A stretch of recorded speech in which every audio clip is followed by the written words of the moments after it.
প্রাক্তন মুখ্যমন্ত্রীর social media handle খুললে আমি দেখিয়ে দেব।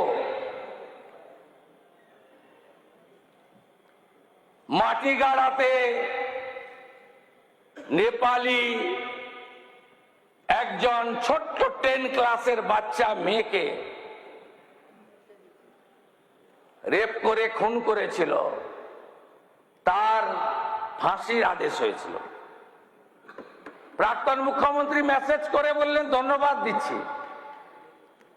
কুলতলিতে খুব দ্রুত ফাঁসির আদেশ হলো, ধন্যবাদ দিচ্ছি। কার্যকর করতে পারেন না কেন? হ্যাঁ, লম্বা প্রসেস, বাড়ির লোক হাইকোর্টে যায়, হাইকোর্ট থেকে সুপ্রিম কোর্টে যেতে পারে, সুপ্রিম কোর্ট থেকে রাষ্ট্রপতির কাছেও যেতে পারে।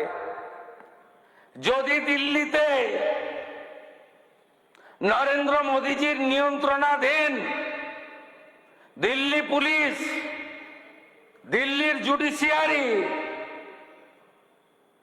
ভারত সরকারের লয়াররা নির্ভয়ার ক্ষেত্রে 4 জনের চূড়ান্ত শাস্তি কার্যকর করতে পারে, তাহলে আমাদের রাজ্যে মাটিগাড়া, কুলতলি সহ 18টি পানিশমেন্ট কেন কার্যকর আপনারা করতে পারেননি? কোনো মনিটরিং নেই। যখন এলো মিডিয়াতে, ভাষণ দিয়ে তো খিচ মেরি ফটো, ব্যাস। এই করতে করতে রাজ্যটাকে রসাতলে দিয়েছেন। আমরা কি করছি শুধু দেখতে থাকুন। আমি আবারও বলে গেলাম, নারী নির্যাতন, সে মলেস্টেশন হোক, রেপ, গ্যাংরেপ হোক, অথবা পস্কোর আন্ডারে কোনো শিশু অত্যাচার হোক, এই সরকার আইনের মধ্য দিয়ে কত দূর যেতে পারে শুধু দেখতে থাকুন। আরজি কর নিয়ে হাইকোর্ট, সুপ্রিম কোর্ট, সিবিআই অনেক কিছু, সে প্রসঙ্গে আমার এখতিয়ার নেই বলার। তো আমার কাছে যেগুলো ছিল সুযোগ, আমি প্রত্যেকটা করেছি এবং আগামী দিনেও করব। 3 আইপিএস অফিসার, তাদের মধ্যে তো একজন সিনিয়র মোস্ট এডিজি র্যাঙ্কের। খুব সহজ নয় বিষয়গুলো। সাসপেন্ড করতে গেলে চার্জ ফ্রেম করতে হয়, চার্জ ফ্রেম করতে গেলে মেটেরিয়াল লাগে। তো আরজি কর অভয়ার ক্ষেত্রে আমরা এসব ভাবিনি। দ্রুততার সঙ্গে 3 আইপিএস কে সাসপেন্ড করেছি। সন্দীপ ঘোষ, বিরূপাক্ষদের মেডিকেল লাইসেন্স খারিজ করেছি। তাদের চার্জশিট দেওয়ার জন্য সিবিআই এনওসি চেয়েছিল।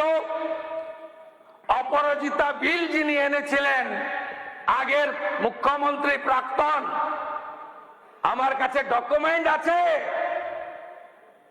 তিনি 1 বছর ফাইল চেপে রেখেছিলেন।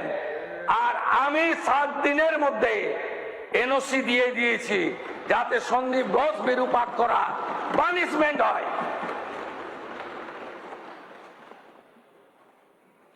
রাজনৈতিক ভায়োলেন্সের ক্ষেত্রে আপনারা ভাবছেন 2011 সালে পরিবর্তন আসার পরে যেগুলোর উপরে দাঁড়িয়ে ক্ষমতা এসেছিলেন, একটাও পানিশমেন্ট দিতে পারেননি।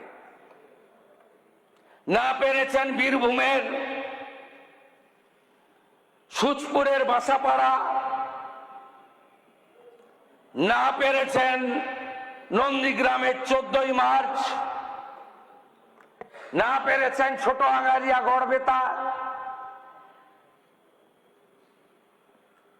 না পেরেছেন যে কোনো ঘটনায়, যে ঘটনাগুলোকে ক্যাপিটাল করে এসেছিলেন ফেলানি বসাক, চম্পলা সর্দার, ধানতলা বানতলা, অনিতা দেওয়ান, কিচ্ছু করতে পারেননি, করেননি। 34 বছরের বামফ্রন্টের আপনারা করেছেন প্রাতিষ্ঠানিক দুর্নীতি, আর সিপিএম করেছে রাজনীতিক দুর্নীতি। সিপিএম টাকা তুলে পার্টি অফিস বানিয়েছে। সাদ্দাম হোসেনেরও অত প্রাসাদ ছিল না ইরাকে, যত প্রাসাদ সিপিআইএম করেছে। কিছু করতে পারেননি। চিটফান্ডের ক্যাম্পেইনার ছিল সিপিএম। ত্রিপুরার প্রাক্তন মুখ্যমন্ত্রী সিপিএম এর, তিনিও ছিলেন। এ রাজ্যে এখন যারা বড় বড় জ্ঞান দিচ্ছেন তারাও ছিলেন। আমি সব বের করেছি। শুধু চোর তৃণমূলকে নয়, দুর্নীতিগ্রস্ত সিপিএম কেও আমি ছাড়বো না। আপনি ভেবেছেন 11 সালের পরে আপনারা কম্প্রোমাইজ করে নিলেন, পানিশমেন্ট দিতে পারেননি। ভাবছেন এই 2-3 মাস ভীষণ চাপে আছি আমরা, আস্তে আস্তে নরমাল হয়ে যাবে। নরমাল হবে না, নরমাল হবে না। সমর মুখার্জিদের মতো ভদ্রলোকদের, সমীর জানাদের কোনো চিন্তা নেই। বাকিদেরকে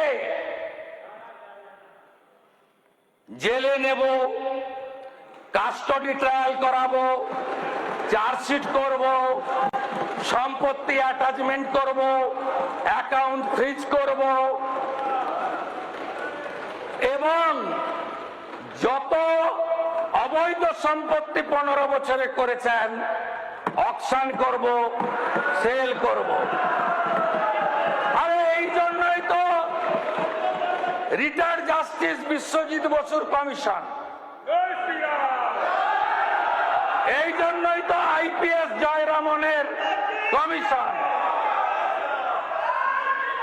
ভাবছেন 2.5 মাস কেউ ঢুকেছেন, অনেকে বেরিয়েও এসছেন, আবার ঢুকবেন। আমার দায়িত্ব, আমার দায়িত্ব, আমি পুলিশ মন্ত্রী।